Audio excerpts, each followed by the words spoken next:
10월의 마지막 날 10월 31일 우리나라의 기독교 영화 한 편이 개봉되었습니다. 다른 영화들보다 상대적으로 확연하게 적은 상영관 또 상영 횟수에 비하면 개봉 12일 만에 누적 관객 수 11만 명을 돌파하면서 눈길을 끌고 있는 영화입니다. 이 영화는 앤드류 하야트 감독의 바울이라고 하는 제목의 영화입니다. 영화는 예수 그리스도의 부활 후 약 30년 후인 AD 67년 로마 네로 황제 시대의 극심한 기독교인을 향한 박해와 핍박, 그리고 깊은 감옥의 절망스러운 처지에서도 끝까지 믿음을 지키며 사랑하는 성도들을 격려하며 예수 그리스도의 복음을 전하는 사도 바울의 담대한 모습과 오직 믿음으로 인내한 초대교회 성도들의 가슴 뜨거운 희생의 모습을 담고 있습니다. 살아도 주를 위해, 죽어도 주를 위해 라고 하는 믿음으로 오직 예수 그리스도를 위해 살고자 죽고자 했던 위대한 이방인의 사도 바울, 그가 처음부터 그런 믿음을 가지고 있었던 것은 아니었습니다. 사실 그는 예수 믿는 사람들을 잡아서 옥에 가두는 일에 열심이었던 사람이었습니다. 사도행전 8장 3절 말씀은 예수님을 만나기 전에 사울의 모습을 이렇게 증거합니다.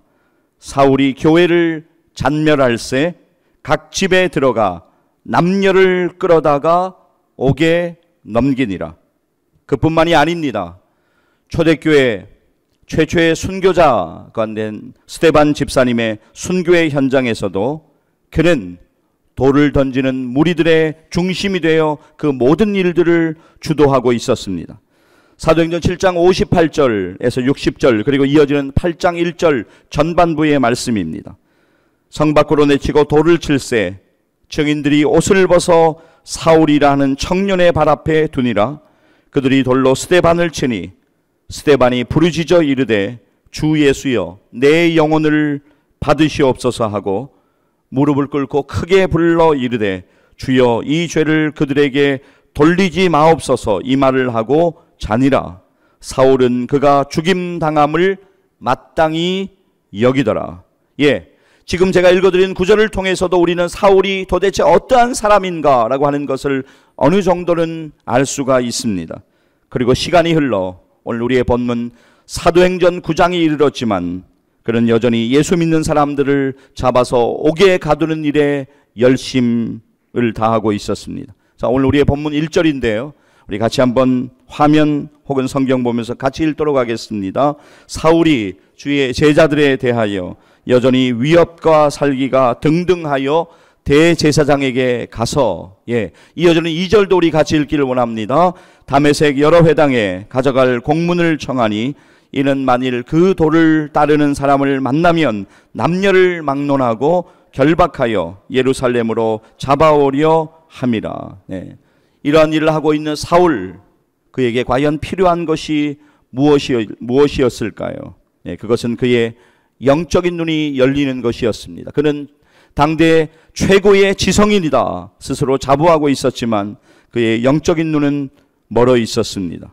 그래서 예수 믿는 자들을 핍박하고 옥에 가두고 죽이는 것을 사명으로 알고 살았던 사울, 그는 지금의 시리아 지역에 있었던 다메섹이라고 하는 한 도시로 향하고 있습니다. 다메섹은 예루살렘에서 약 240km 떨어진 도시로서 당시에 유대인들이 많이 살고 있는 도시였습니다. 아무튼 다메섹, 그가 그것으로 향하고 있는 이유는 분명합니다. 우리가 아까 읽었던 2절 말씀, 다메섹 여러 회당에 가져갈 공문을 청하니 이는 만일 그 도를 따르는 사람을 만나면 남녀를 막론하고 결박하여 예루살렘으로 잡아오려 함이라. 오늘 저와 여러분은 사울이 다메섹으로 향하는 목적을 분명하게 알고 있습니다. 이제 사울이 다메섹에 가까이 이르렀을 때 그의 인생이 송두리째 흔들리는 경험을 하게 됩니다. 이 일은 사울을 향한 주님의 놀라운 은혜였습니다. 본문 3절은 이렇게 말합니다. 같이 읽겠습니다. 사울이 길을 가다가 다메섹에 가까이 이르더니 호련히 하늘로부터 빛이 그를 둘러 비추는지라. 강력한 빛이 그를 비추었습니다. 그 빛으로 인하여 그의 눈은 보이지 않게 됩니다. 오늘 우리의 본문 8절과 9절 이어서 함께 읽겠습니다. 사울이 땅에서 일어나 눈은 떴으나 아무것도 보지 못하고 사람의 손에 끌려 다메섹으로 들어가서 사흘 동안 보지 못하고 먹지도 마시지도 아니하니라. 그러나 그는 그 사건을 통하여 극적으로 예수님을 만났습니다. 오늘 우리의 본문 4절과 5절 함께 읽겠습니다. 땅에 엎드려져 들음에 소리가 있어 이르시되 사울아 사울아 내가 어찌하여 나를 박해하느냐 하시거늘 대답하되 주여 누구시니까 이르시되 나는 내가 박해하는 예수라. 그의 육신의 눈은 지금 강력한 빛으로 인하여 보이지 않게 되었지만 그러나 그의 영적인 눈이 열려지는 놀라운 은혜를 경험합니다. 그의 영적인 눈이 열려지니까 그는 은혜로 그동안 알지 못했던 것을 깨닫게 됩니다. 우리들도 주님의 은혜를 깨닫기 위해서는 우리의 영적인 눈이 반드시 열려야만 합니다. 사울, 그는 예수님이 누구신지 제대로 알게 되었습니다. 오늘 우리의 본문 같은 장인 9장에 조금만 뒤로 가시면 9장 20절 말씀을 보십시오. 즉시로 각 회당에서 예수가 하나님의 아들이심을 전파하니. 사울 그는 예수님이 하나님의 아들이심을 깨달았습니다. 그리고 사도행전 9장 22절로 가면 성경은 이렇게 증거합니다. 사울은 힘을 더 얻어 예수를 그리스도라 증언하여 다메섹에 사는 유대인들을 당혹하게 하니라. 사울 그는 예수님이 인류의 구원자 되시는 메시아이심을 깨닫게 되었습니다. 사랑하는 여러분, 오늘 저와 여러분들도, 오늘 우리들도 예수님이 누구이신지 제대로 아는 것이 중요합니다. 하나님의 아들이신 예수님이 저와 여러분의 구세주 되심을 깨닫는 은혜를 경험하시기를 주님의 이름으로 간절히 축복합니다. 주님이 우리의 소망이시고 위로이시고 힘이시고 능력이 되시고, 그래서 오늘 우리가 주님 안 다른 것 의지하고 있다면 주님께로 다시 나와서 주님 의지하는 그런 주일 되시기를 주님의 이름으로 간절히 축복합니다. 주님을 바라보고 의지하셔야 돼요. 자, 그런데 여러분, 사울의 변화받기 전의 모습, 자기 뜻과 자기의 신념대로 살아가던 모습, 어디서 많이 본 모습 아닌가요? 바로 저와 여러분, 우리들의 모습입니다. 바울이 그랬듯이 우리들도 예수님을 만나기 전까지는 내 자신이 누구인지 전혀 알지 못했습니다. 그래서 영적으로 눈먼 인생을 살아간 것입니다. 그렇게 예수님을 알지 못한 채 세상에서 방황하던 우리들, 주님을 전혀 알지 못했습니다. 그러나 죄인된 우리들에게도 하나님의 놀라운 사랑이 임했습니다. 이 놀라운 은혜를 기억하시고, 이 놀라운 은혜를 날마다 기억하시고 날마다 감사하며 사시기를 주님의 이름으로 간절히 축복합니다. 이 시간 우리 찬양 같이 좀 부르기를 원하는데요. 주여 이 죄인이, 우리 찬양 함께 부르시겠습니다.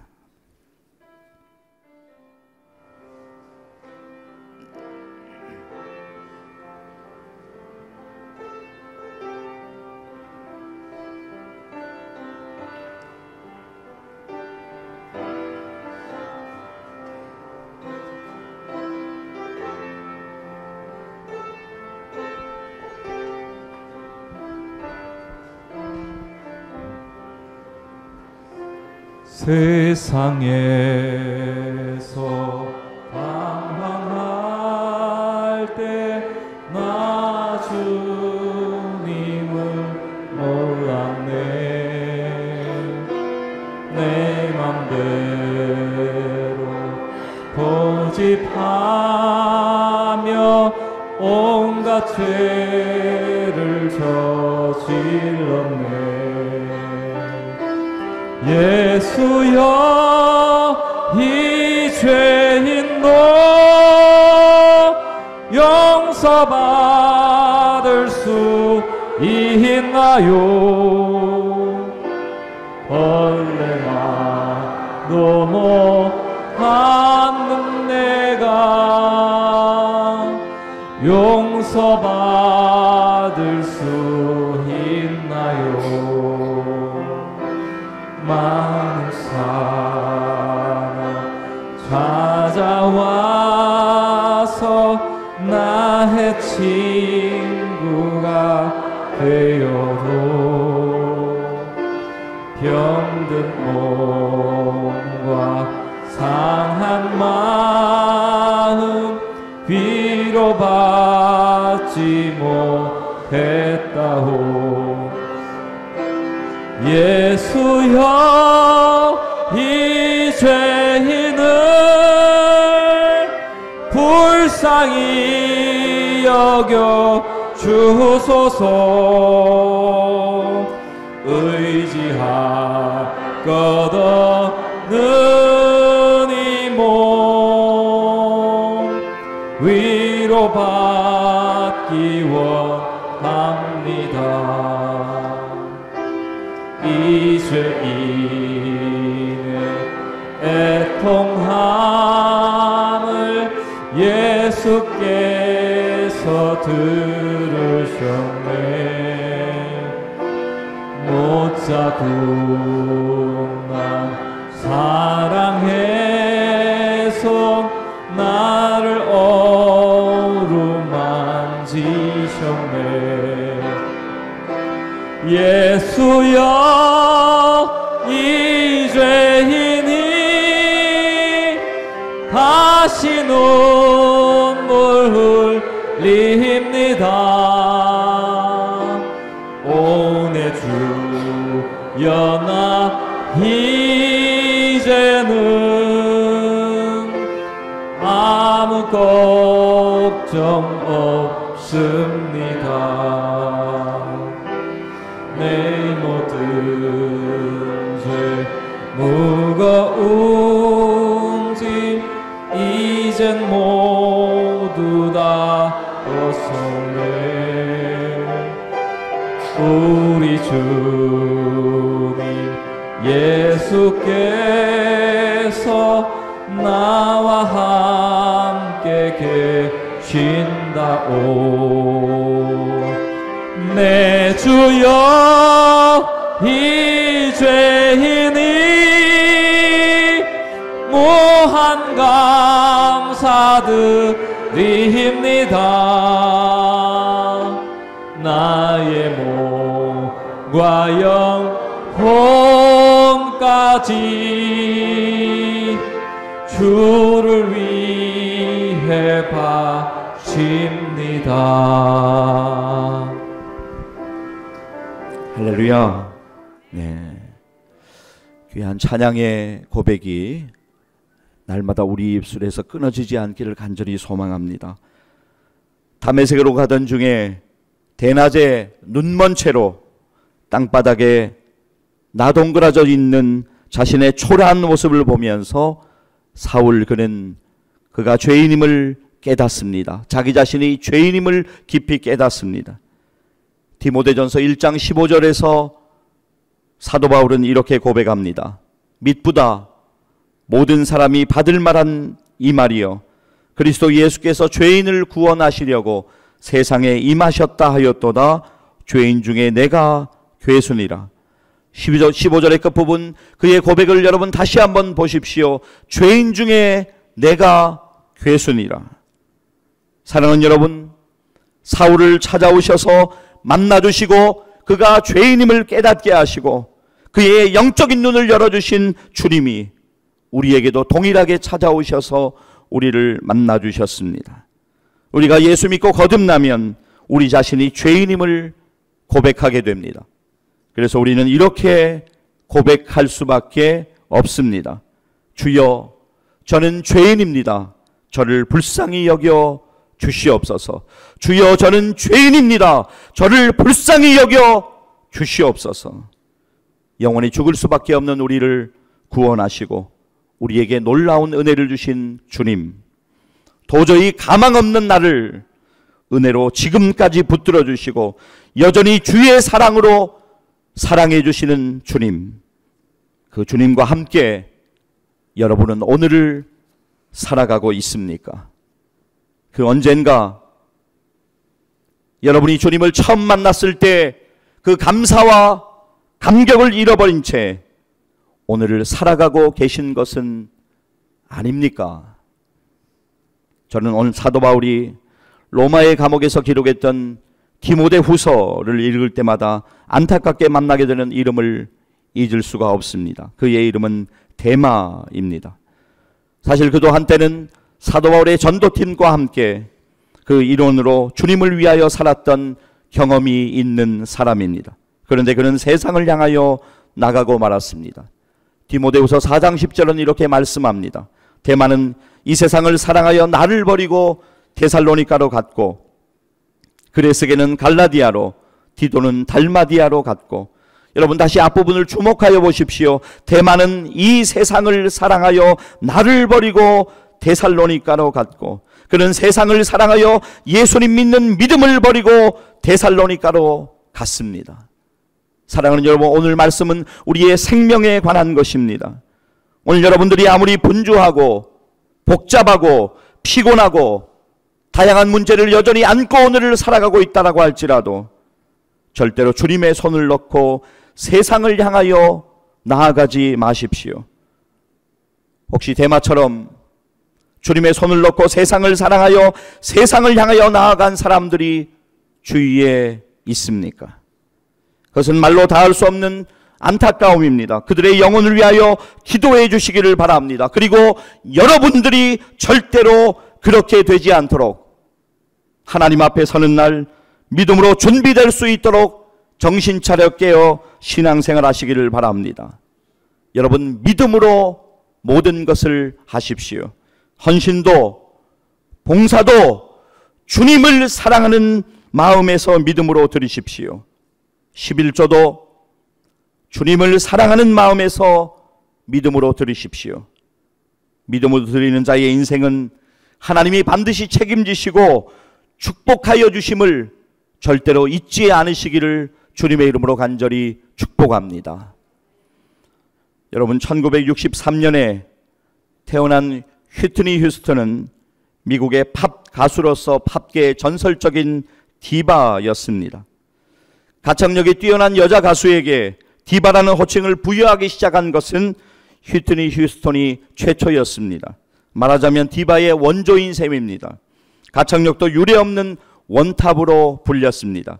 그렇게 한 시대를 풍미했던 디바 휘트니 휴스턴은 2012년 2월 11일 캘리포니아 베버리힐스의 한 호텔에서 마약인 코카인을 흡입한 채 익사해서 발견되어서 많은 사람들에게 충격을 던져주었습니다. 당시 그의 나이 향년 48세였습니다. 그의 죽음이 안타까운 것은 비단 노래를 잘하는 사람이어서가 결코 아닙니다.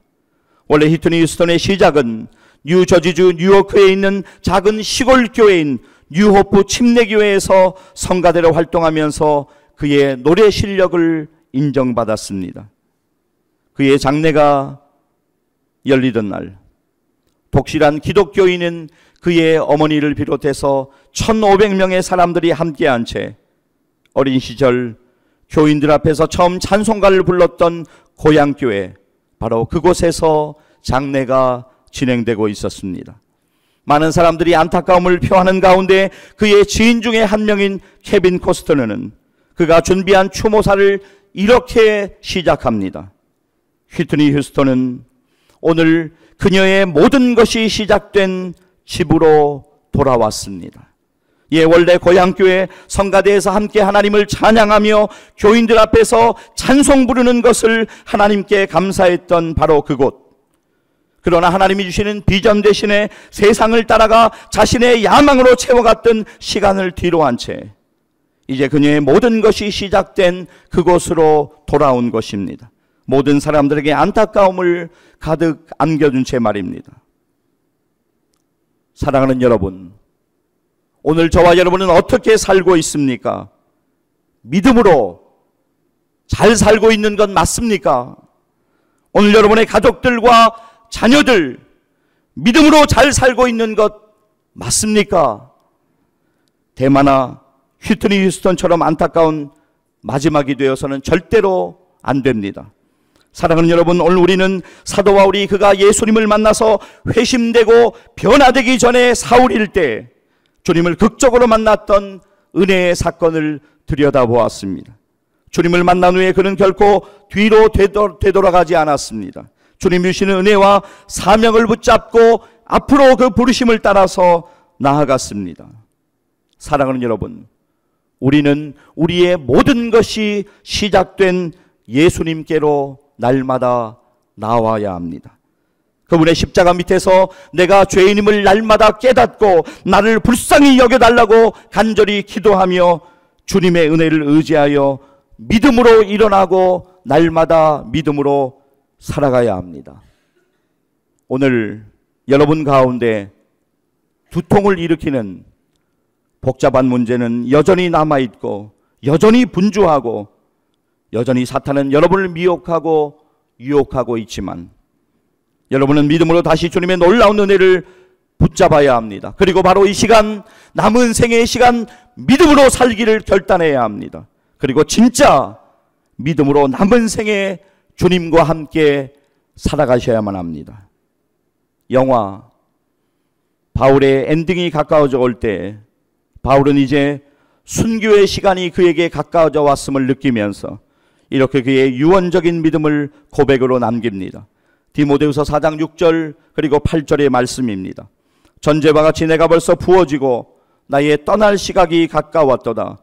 나는 선한 싸움을 싸우고 나의 달려갈 길을 마치고 믿음을 지켰으니 이제 후로는 나를 위하여 의의 면류관이 예비되었으므로 주 곧 의로우신 재판장이 그날에 내게 주실 것이며 내게만 아니라 주의 나타나심을 사모하는 모든 자에게 도니라. 사랑하는 성도 여러분, 우리도 바울처럼 주님을 만나서 주님의 그 놀라운 은혜를 경험했다면, 정말로 그렇다면 우리도 이렇게 믿음으로 고백하며 주님 앞에 서야 하지 않을까요? 나는 선한 싸움을 싸우고 나의 달려갈 길을 마치고 믿음을 지켰으니 이제 후로는 나를 위하여 의의 면류관이 예비되었으므로 주 곧 들어오신 재판장이 그날에 내게 주실 것이며 내게만 아니라 주의 나타나심을 사모하는 모든 자에게 도니라. 사랑하는 여러분, 믿음은 이론이 아닙니다. 믿음은 우리의 삶이 되어야만 합니다. 남은 생에 주의 은혜에 의지하여 믿음으로 견디어내고 믿음 지키어서 주님 앞에 서는 날 기쁨으로 주님 앞에 서는 우리 모두 되기를 주님의 이름으로 간절히 축원합니다. 기도하시겠습니다.